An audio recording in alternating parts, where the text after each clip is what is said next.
Got some bad news on the Ohio State football report today. I am Tom Downey. Jim Knowles, on the day that Ohio State is having their national championship celebration, he is leaving the Buckeyes to take the Penn State defensive coordinator job. We'll break that down and some good news that we did get throughout the week as well. But first, we are past the 8,000 sub mark. Thank you all so much for helping us get there. Appreciate it, guys. 9K is the next goal. We will have defensive coordinator candidates as well for Ohio State. Hit that sub button so you don't miss out. YouTube.com/GoBucks. Pete Thamel breaking the news I think it was actually during the ceremony stuff for Ohio State, technically speaking, timing-wise. I don't remember if they had started talking it or not, but I digress. 3-year deal to become the DC at Penn State, averages $3.1 million over 3 years. That is the highest paid defensive coordinator in college football history. Penn State loses Tom Allen to Clemson on a massive deal, and they go ahead and steal Jim Knowles from Ohio State as well. This is a big loss for the Buckeyes. Knowles was 2 great years as the defensive coordinator, had OSU was not bad in 2022, but this was one of the 2 best defenses in all of college football each of the past 2 seasons. All the metrics of the efficiency stuff, points per game, yards per game, points per play, yards per play, red zone scoring, the big numbers that kind of really indicate how good somebody is, they were dominant. And look, there was a lot of great talent, don't get me wrong, but this is a huge loss for Ohio State. I am surprised he's choosing to leave, and I am disappointed. Clearly, those whispers of Oklahoma were real, but almost wonder if, he's I might go back to Oklahoma, and then Penn State got wind and was like, oh, bet, you grew up watching Penn State games? You're from Philly? Come on back, bud. Come on back. Does sound like Ohio State also offered a record deal. So, it's a big loss for Ohio State. It sucks. It does suck because you kind of got him as a mercenary DC in the first place, and now you're losing him to a different team, which is not fun. Will be kind of funny when Penn State, again, cannot win a big football game, even though they hired Jim Knowles as their defensive coordinator. Ohio State beats them again. Now, finding a new DC with the portal now closed is the number 1 priority for the Buckeyes. Hopefully, Chip Kelly also stays. Some of the OC jobs that are open, maybe Houston stands out, but that's a little bit murky job status there. Maybe they go with a Clint Kubiak. We'll see. Wouldn't be surprised if Kelly ends up staying, but we're gonna have to monitor that one as well. The pinned comment today. Give me your 1-word reaction to Jim Knowles leaving for Penn State. It is the pinned comment on today's show, so if that ad comes here on YouTube, take advantage of it. Head down there and let me know. Now for the good news. Carnell Tate will return to Ohio State for the 2025 campaign. Steve Wiltfong, Pete Nakos over at On3 broke this news initially. Timing-wise, the portal closed on Saturday for Ohio State players. They had that extra 5-day window following the national championship to hop in the portal if they wanted to. And there was clear and obvious tampering going on, not just with Carnell Tate, but also with Jeremiah Smith as well. Both of those players very clearly had tampering going on with them, where they just were, teams were offering big money. Tate was getting $1 million offers. Jeremiah Smith was getting, massive figures as well. Now, Tate's back. Smith obviously is back as well. He confirmed that on social media too. Ryan Day had comments on this as well. I think one of the big issues we have across the board in college football right now is enforcement. Enforcement is strained. So until we start enforcing some of these rules, people can just call somebody's agents or someone's parents and offer them a certain amount of money, and then it goes from there. And that's just part of it. That's one of the things to me that we've got to get addressed in college sports and college football, because right now there's virtually none. And it's gotten worse as time has gone on. Now, remember, Ohio State stole Caleb Downs from Georgia because they were the ones tampering with the Bama product originally. College football needs more structure.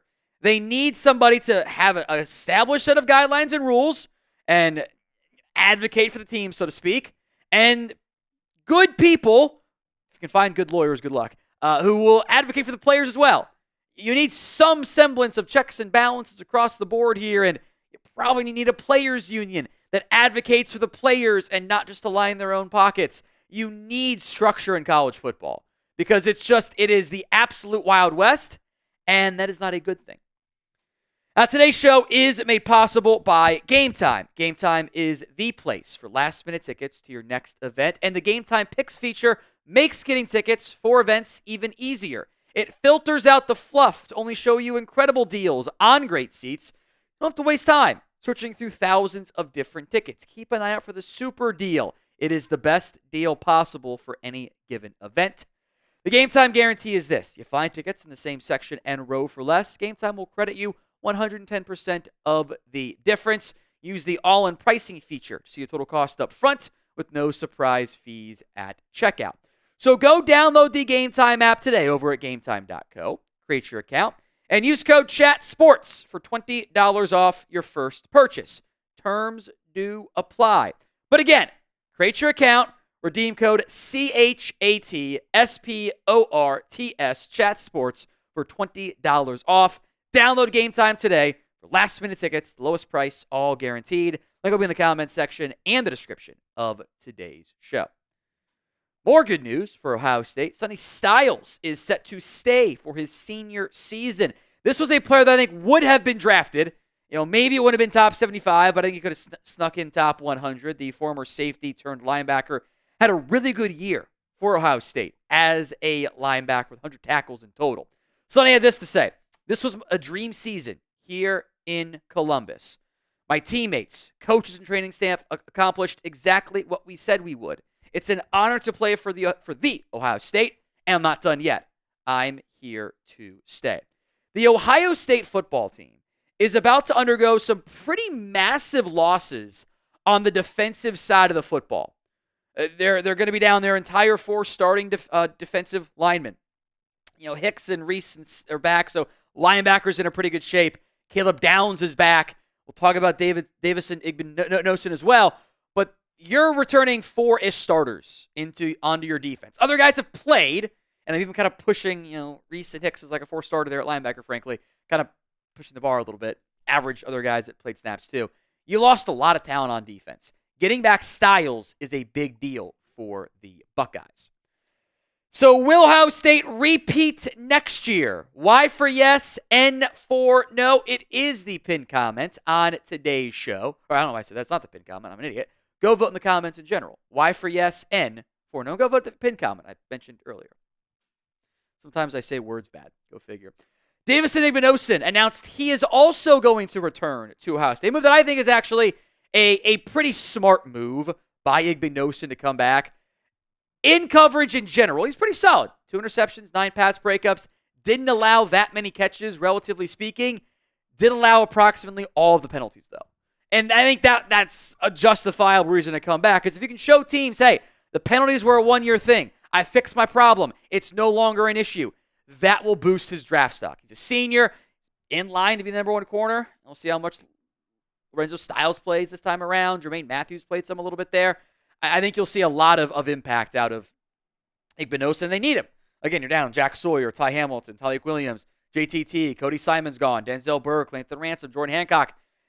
Of your 11 quote-unquote starters, 3 are back. And I'm going to cheat and say Reese and Hicks played enough to make it 4. But that's a lot of talent being lost. You've also lost more talent on the offensive side of the ball. And again, this is a lot that's gone on. That's why the Carnell Tate and Jeremiah Smith returns are so impactful. Because you're also getting 3 starters back on offense with Quinshon Judkins declaring. Henderson is already gone. Howard, G. Scott, Josh Fryer, Seth McLaughlin, Donovan Jackson, and Emeka Ibuka were all seniors. They're gone. They're off to the NFL as expected. Josh Simmons, Quinshon Judkins turning pro early makes it in total. I'm cheating by counting two backs in there, but it amounts to a starter. You're down a lot of starters. And the guys back are your interior O-linemen that you didn't fully love, and Tate and Smith, of course, are impactful. This is not a surprise at all. Judkins will go be a top 75-ish pick. Henderson might even be taken before him because of the explosive playability. All I will say is thank you for your service. Happy to have you as that 1-year rental. And, boy, it worked out pretty well for the Buckeyes, didn't it? That is the end of today's show. If you made it to the end, we appreciate you. Show us some love. We'll show you back some love by giving us a like on today's show.